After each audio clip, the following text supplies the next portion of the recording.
Imagine somebody who spent their whole life in terms of learning knowledge and reciting Quran, and his fate is one of the first people on the Day of Judgment to be taken in terms of the hellfire. He said, if I was to write a book, I would have made the Hadith of Umar, i.e. indeed actions are by their intention, at the beginning of every single chapter. Imam Shafi'i rahimahullah ta'ala, he said this is a third of knowledge in terms of sincerity. One of the two conditions for any action to be accepted by Allah subhanahu wa ta'ala. Imam Bukhari starts off his Sahih with this crucial hadith of the Prophet sallallahu alaihi wasallam. إِنَّمَا الْأَعْمَالُ بِالنِّيَّاتِ وَإِنَّمَا لِكُلِّ امْرِئٍ مَّا نَوَى. Indeed, actions are based exclusively upon their intention, and every single person will get that which he intended. The Prophet sallallahu alaihi wasallam continues, whoever's migration was for Allah and His Messenger, his migration was for Allah and His Messenger. And whoever's migration was for this worldly life, or for a woman to marry, and his migration was whatever he intended. This hadith that Imam Bukhari starts off his Sahih with, he actually repeats it 7 times in Sahih Bukhari, showing you the importance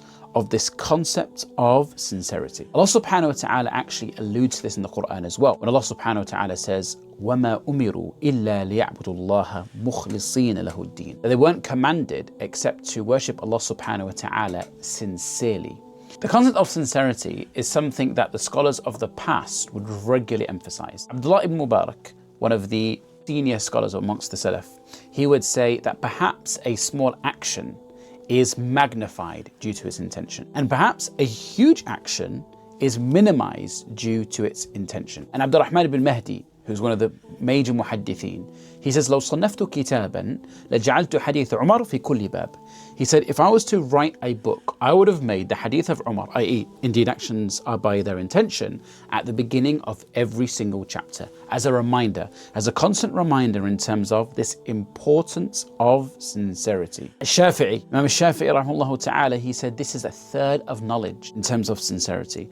And he said, and it comes up with more than 70 chapters in terms of fiqh. The Prophet sallallahu alaihi wasallam, in a hadith in Sahih Muslim, he actually went into a lot more detail and gave it specific examples in terms of this importance of sincerity. And I'll paraphrase in terms of the hadith. The Prophet ﷺ, he said, the first people to be judged in terms of the Day of Judgment. He says, and the first person he mentioned was somebody that was a shaheed, somebody that was martyred, and he will be brought on the Day of Judgment. And when he's there, when he's on this station, he's going to be asked, what did you do in terms of this world? This person will say, I fought for your sake, O Allah, and I was martyred. And it will be said to him, you've told a lie. Kadhab, rather you fought so that the people will say, this person was a brave man, this person was a martyr, and so on and so forth. And you got what you looked for.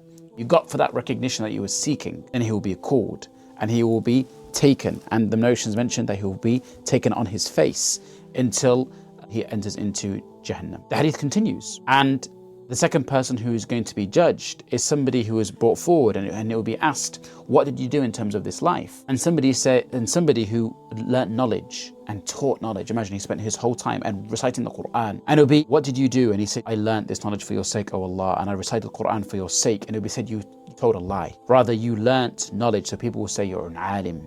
And you recited the Quran, so people will say that you're a qari, you're someone who recites the Quran. And then he will be called and he will be taken on his face in terms of the hellfire. Imagine somebody who spent their whole life in terms of learning knowledge and reciting Quran, and his fate is one of the first people on the Day of Judgment to be taken in terms of the hellfire. And this hadith is in Sahih Muslim, this is authentic hadith. A third person is brought in terms of the Day of Judgment. And this person is somebody who is spending for the sake of Allah subhanahu wa ta'ala. And again, he will be asked, in terms of why did you do this? He said, what do you do in terms of your life? He said, I spent for your sake. And it would be said to him, no, that you lied. You spent so people would say that you're a charitable person. And likewise, he will have the same fate of those that came before him, that he will be in terms of the hellfire. The point being is, every single one of these people, their intention, the thing that they were after, they got what they were looking for. They were looking for recognition, and they got recognition in terms of this life. So if they never got the reward in terms of the hereafter, what's interesting is after this hadith, Muawiyah radiallahu anhu, when he heard this narration of the Prophet sallallahu alaihi wasallam,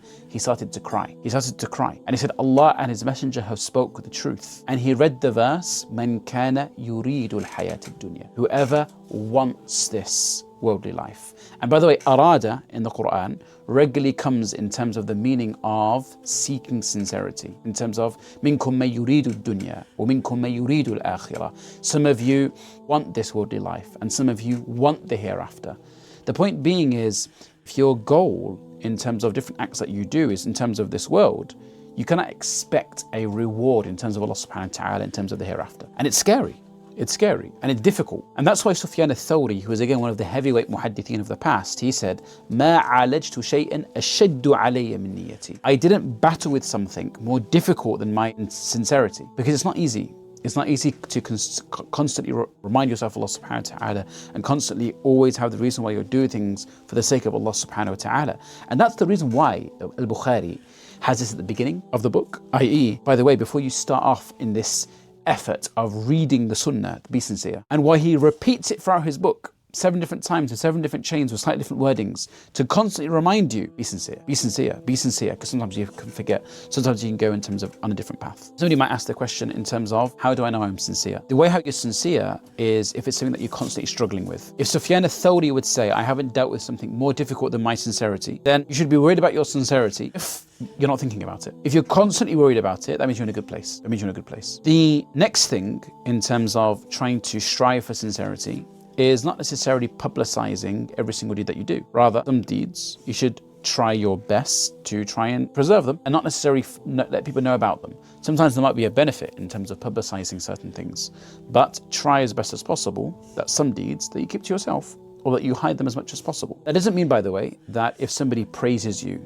that is something that is problematic. Of course, overpraise can be problematic, and we should be conscious in terms of not going overboard in terms of praising people. But in terms of just praising, the Prophet ﷺ said, when somebody was asked, is it a problem if people are praising me? He said, no, this is just glad tidings, that is an early glad tidings, if you like. But this hopefully brings an end in terms of an exploration of this first hadith in Sahih al-Bukhari.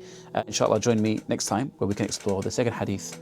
Wallahu a'lam. Yes, Allah subhanahu wa ta'ala to make us amongst those that are sincere. Wa jazakumullahu khairan. Wassalamu alaikum wa rahmatullahi wa barakatuh.